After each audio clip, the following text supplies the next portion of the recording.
Olá, seja bem-vindo ao ND, que hoje fala sobre política e a gente conversa com o deputado federal eleito pelo Novo, Vinícius Poit. Boa noite, Vinícius, bem-vindo.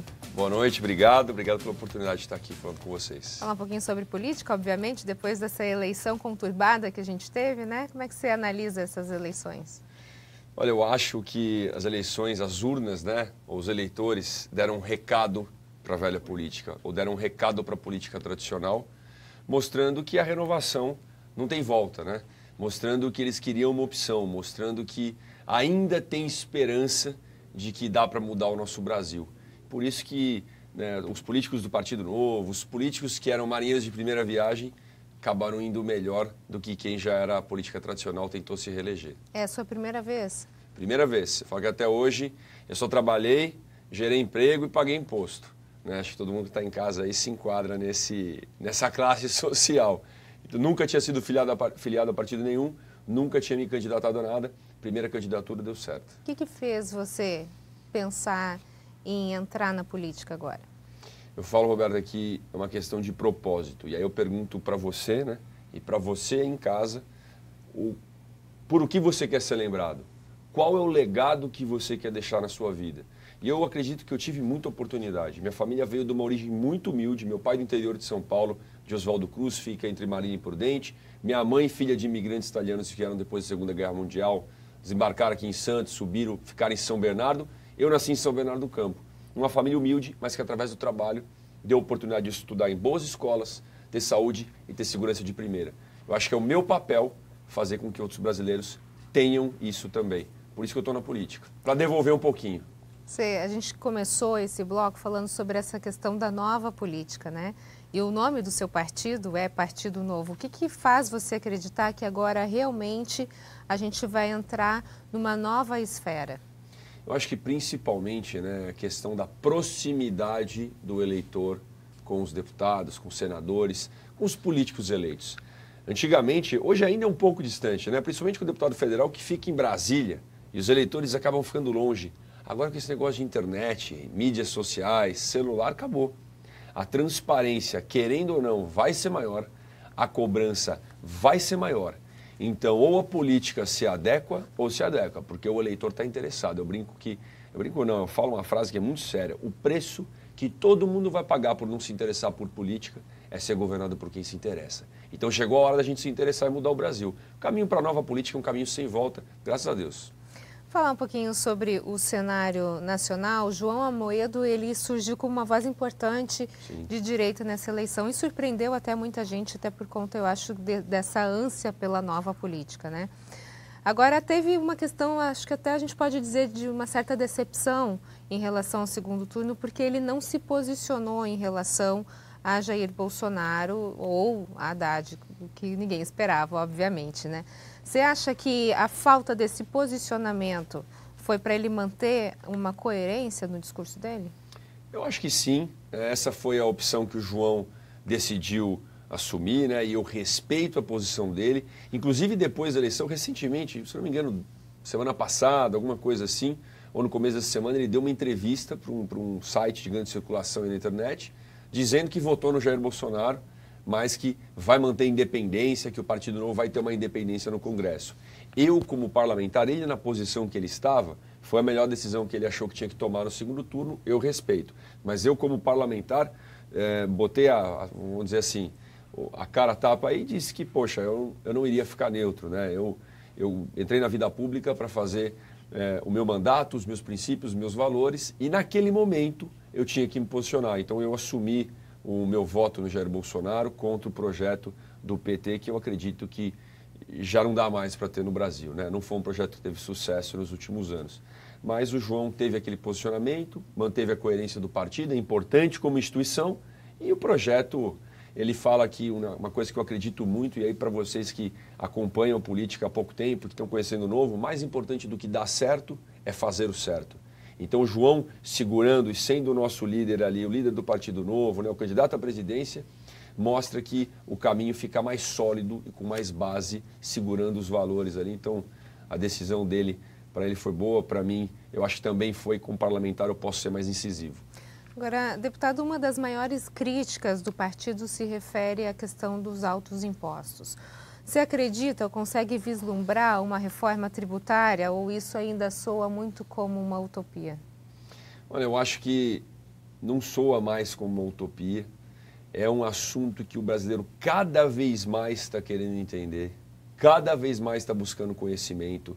Antes a gente falava, né, da proposta do Marco Sintra, que era imposto único, mas agora o pessoal já fala no tal do IVA mesmo, que é IVA, né, Imposto sobre Valor Agregado, Imposto sobre Valor Adicionado, que é para substituir, quem trabalha no mercado de indústria sabe, ter o IPI, o PIS, o COFINS, o ICMS. Então o brasileiro já começa a entender o que é isso. Já começa a entender que não tem dinheiro público, tem dinheiro do pagador de imposto, é uma frase da Margaret Thatcher. E o pagador de imposto somos nós, então cadê esse imposto? E aí ele começa a entender que tem que cobrar mais do governo. E aí o empreendedor não consegue empreender porque é complicado. Então a reforma tributária, eu acho que é uma reforma inevitável já. Vai ter que acontecer. Senão fica muito difícil. Como é que vai gerar emprego no Brasil? A gente está caminhando para ela. Tem uma proposta do Raul que está circulando aí também. No Partido Novo, a gente tem um deputado federal eleito, o deputado Alexis Fontaine, né? Meu colega de chapa aqui no Novo, que vai liderar esse movimento dentro do partido. Então, eu acho que a gente está caminhando para ela. Mas sempre lembrando, pessoal, não adianta a gente falar em reforma tributária, reforma da Previdência, reforma trabalhista, reforma fiscal, se a gente não reformar os políticos antes. Porque são eles que votam as reformas. Então, para mim, a reforma política é a principal reforma que tem que acontecer nesse país. Agora, nesse cenário novo que se formou, você acha que isso é possível acontecer nos próximos anos? Eu acho sim que é possível. A reforma da Previdência, por exemplo, está na iminência de acontecer. Para mim, ela tinha que acontecer esse ano. Ela não é a ideal reforma que está aí.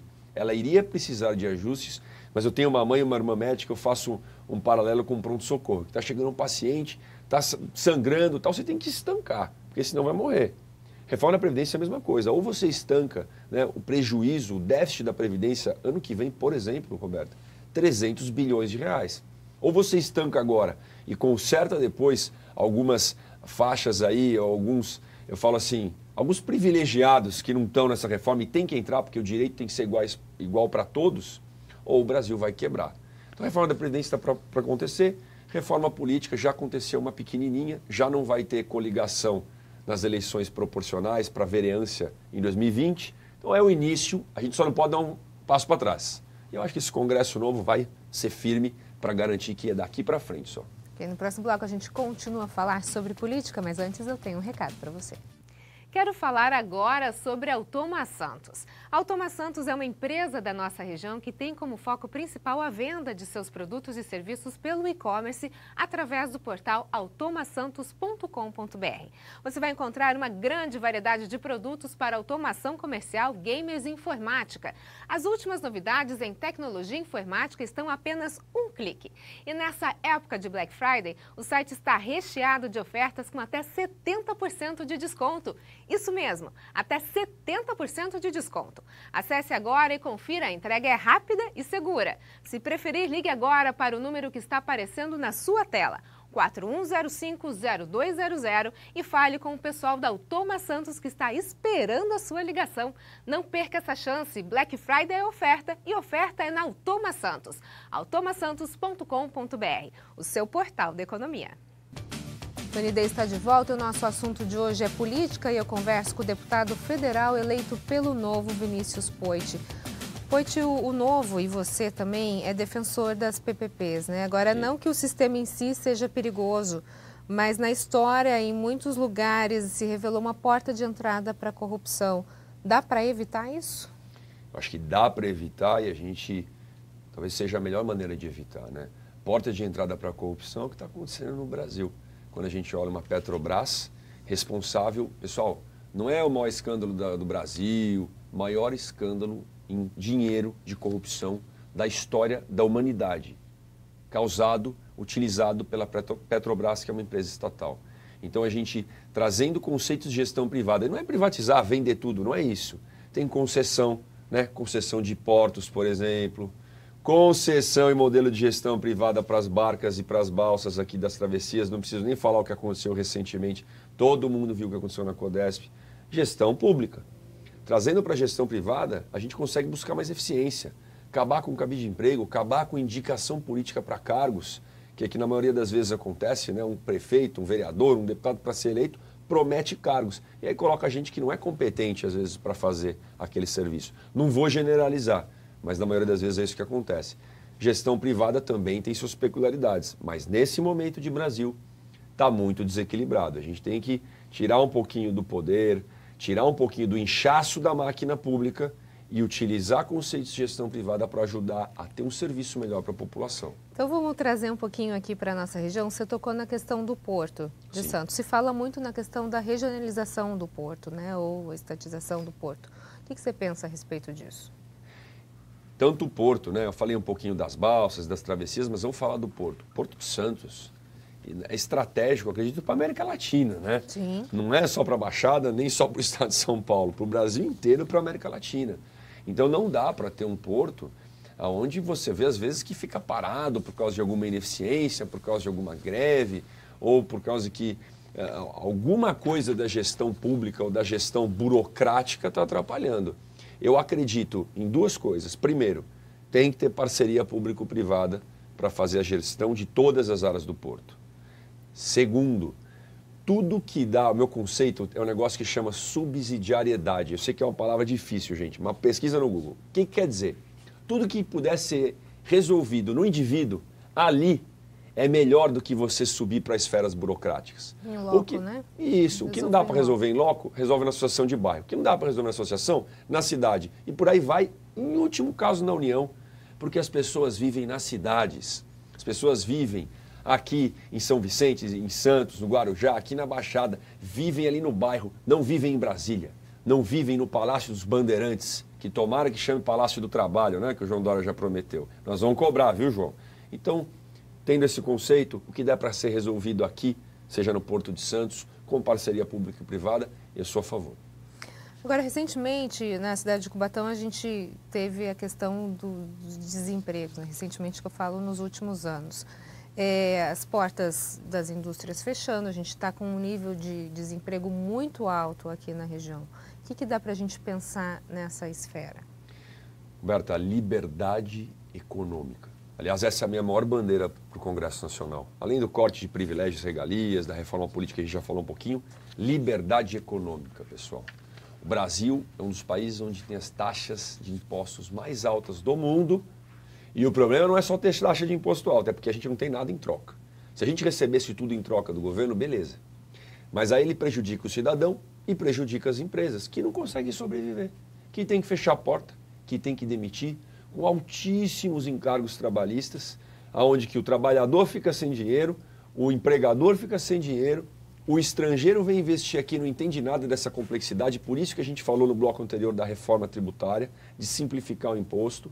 As empresas fecham as portas. Então, na hora que o governo parar de se meter na economia, o tanto que ele se mete, e cuidar do que o cidadão mais precisa, que é prioridade, educação básica, segurança e saúde, deixa o mercado agir, deixa o livre mercado atuar, nós vamos conseguir baixar a carga tributária, ter mais eficiência e mais espaço para atrair investidor e não expulsar, que é o que a gente está fazendo em muitas regiões, como, por exemplo, Cubatão. Você acabou de tocar nesses três tópicos, né? Educação, segurança e saúde. Agora, o que a gente percebeu, Poit, nessa eleição, é que esses que seriam assuntos importantíssimos a serem discutidos, eles acabaram dando lugar para questões mais de moral, dessa questão mais de corrupção, de moral, de ética e de costume. Você acha que houve uma inversão?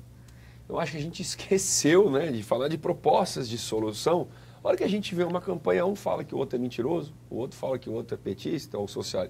Pelo amor de Deus, pessoal. Miséria e problema social não tem partido. A gente precisa resolver a vida das pessoas. E a gente se esqueceu, sim, nessas eleições, de falar de propostas de soluções. Como, por exemplo, foco na educação básica no Brasil. Enquanto a gente fica focando um monte de faculdade no ensino superior público, esquece de dar o básico. E as pessoas chegam, terminam o ensino médio sem fazer as 4 operações básicas de matemática e sem saber a regra de 3. A gente está nesse momento agora dessa questão da escola sem partido, né? Sim. Que está essa loucura. Eu acho que esse é um ponto, exatamente isso que você está falando. Cadê o português e a matemática que não se sabe nem o básico quando se discute essas questões que são mais ideológicas? Vamos trabalhar o feijão com arroz no Brasil, né? Como diz lá no meu avô do interior lá. Vamos fazer o básico. Na saúde, mesma coisa.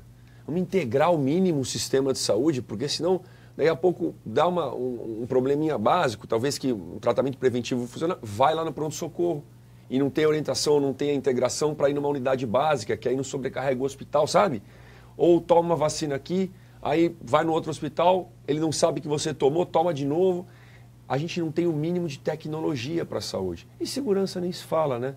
O tanto de homicídios que a gente tem no Brasil, a falta de integração entre polícia civil e polícia militar, falta de equipamento e estrutura para os policiais, que para mim são os heróis, né? Num país, eu nunca vi um negócio que o policial às vezes anda com armamento, com equipamento que não é da primeira qualidade, o bandido está de fuzil e o policial tem que esperar o bandido atirar para o policial fazer alguma coisa. E eu não acredito que isso aí funciona, né? Tem que mudar. É isso aí. No próximo bloco a gente continua a falar sobre política. Nós voltamos em instantes. Até já. O ND está de volta. O nosso assunto de hoje é política e eu converso com o deputado federal eleito pelo Novo, Vinícius Poit. Deputado, qual a sua atuação aqui na região? Bom, o que a gente pode esperar? Obrigado pela pergunta, né? Vamos lembrar assim, gente, que um deputado federal, ele não representa só uma região, ele representa o Estado e as leis que a gente votar no Congresso vão afetar o Brasil inteiro. Mas aqui especificamente para a Baixada, a região que eu fiz bastante voto, né? Foram mais de 5 mil votos aqui na Baixada, uns votos concentrados em Santos, Guarujá e espalhados nas outras cidades também. A gente vai trabalhar via os núcleos do Novo. O Partido Novo, não sei se todo mundo sabe, não usa dinheiro público, não fez coligação só para fins eleitoreiros, né? E só a gente se junta com pessoas que têm princípios e valores parecidos. Teve processo seletivo para eu me candidatar. Então, tem um trabalho voluntário muito grande. Tem um núcleo em Santos forte, em Guarujá forte e nas outras cidades. Através das pessoas, as pessoas atuando nas câmaras, fiscalizando os vereadores, fiscalizando os prefeitos, eu vou começar a agir. A gente pode sim enviar alguma emenda parlamentar para algum projeto tecnicamente, comprovadamente, que vai fazer sentido para a cidade, e quem vai me dizer, meu porta-voz, vão ser essas pessoas que vivem aqui e coletam feedbacks aqui e conselhos e necessidade que a população precisa, para a gente ver qual que é a prioridade. Então, através dos núcleos do Novo, a gente vai atuar na Baixada. O Guarujá, eu visitei muito a periferia, eu falo que, eu moro na capital agora, mas eu falo que as pessoas não conhecem o Guarujá que eu conheci, né? O Guarujá de Vicente de Carvalho, o Guarujá da Prainha, o Guarujá da Vila Baiana, do Morrinho. O pessoal conhece Poranga, né? Pitangueiras, Astúrias, Ensenada, Pernambuco. Então eu visitei um Guarujá da Palafita ali, que quando sobe a maré enche a casa de todo mundo, que não tem o mínimo de saúde. Precisa ir numa AME, atendimento médico especializado, as mulheres principalmente fazer exames preventivos, precisa ir para Santos. Então a gente precisa rever alguma coisa ali na saúde. E eu vou fazer de tudo para poder ajudar essas necessidades básicas para ter o mínimo de dignidade para viver, né? Agora, o Novo, ele não tem nenhum deputado estadual eleito, né? Temos 4 deputados estaduais eleitos. Mas aqui eles aqui não são aqui da região. Eu falei isso porque o deputado estadual normalmente tem uma ligação maior com a região, né? Mas embora não tenha um deputado eleito aqui, que é daqui da região, tem uma candidata que foi quase eleita, que é uma suplente do Novo, doutora Ana Paula Lourenço, é do Guarujá, e entende tudo aqui da Baixada. Ela fez mais de 20 mil votos, por muito pouquinho não foi eleita, então ela já se disponibilizou a fazer um esforço e me ajudar muito aqui. Mas a gente tem 4 deputados super capazes, que é o Ricardo Melão, o Daniel José, o Rene e o Sérgio Vitor do Vale do Paraíba, que inclusive hoje vão estar comigo num evento aqui na Baixada, e a gente pode trabalhar junto com vocês, junto com os núcleos do Novo. A gente pode esperar então alguma coisa aqui para a região. Pode cobrar, porque eu falo assim, não adianta também só ajudar na campanha, comemorar e não acompanhar o mandato. Então, pessoal, a gente trabalha para vocês agora, servidor público, né? Que tem uma máquina lá que é via imposto. Nós vamos reduzir muito essa máquina, mas entende que a gente trabalha para vocês. Então, acompanhem, fiscalizem, cobrem, né? E apoiem a gente. Nós vamos fazer por aqui. Pode contar que vai ter um deputado federal novo de verdade no Congresso representando a Baixada. O que você achou do aumento do salário do STF? Olha, eu vou me poupar aqui, né? Vou tentar me conter, porque eu acho um absurdo, né? Com a população brasileira. Se a gente... Lembrando agora das palafitas ali, da onde que eu visitei o pessoal na prainha, as crianças, a situação ali, sem saneamento básico, sem nada. Pensar num juiz federal, né? Suprema Corte, assim, o STF, E eu não sei se as pessoas sabem por que eles querem esse aumento, Roberta. O Toffoli justificando um aumento no salário deles em troca deles abrir mão do auxílio moradia. Auxílio moradia de mais de 4 pau, gente. É 4 pau mesmo, falando essa linguagem aqui, né? Sim. Pelo amor de Deus, tem gente que sobrevive e com menos de um salário mínimo ou com um salário mínimo toca uma família inteira. O cara que vive na cidade que trabalha ainda recebe auxílio moradia, tendo casa lá. E parece estar chantageando, não, vou abrir mão do auxílio moradia, mas então eu quero um aumento. Pelo amor de Deus, olha a situação que o Brasil vive, gente. É um absurdo. Acho que o Temer, o mínimo que ele devia fazer é vetar esse aumento. Se ele não vetar, eu como deputado federal já fiz um abaixo-assinado para o parlamento, para os deputados e senadores não aceitarem, porque esse aumento é em cascata, né? Sim. E aí, eu acho que é o mínimo que um deputado tem que fazer representando a população e respeitando o eleitor, é não aceitando esse aumento. Se os caras tiverem a cara de pau de aceitar, eu já me comprometi e vou abrir mão, porque é um absurdo, né? Dada a situação que o brasileiro vive, 50% não tem nem esgoto em casa, esses caras ganhando 39, 40 mil reais por mês. A gente abriu esse programa falando da questão da nova política. Você acha que esses novos políticos que entrarem vão ter força para fazer isso? Eu acho que vão, porque a gente vai contar com o apoio de você e de todo mundo que acredita que o Brasil dá para mudar. Com o apoio das pessoas que estão em casa, com o apoio da internet, com a pressão do público.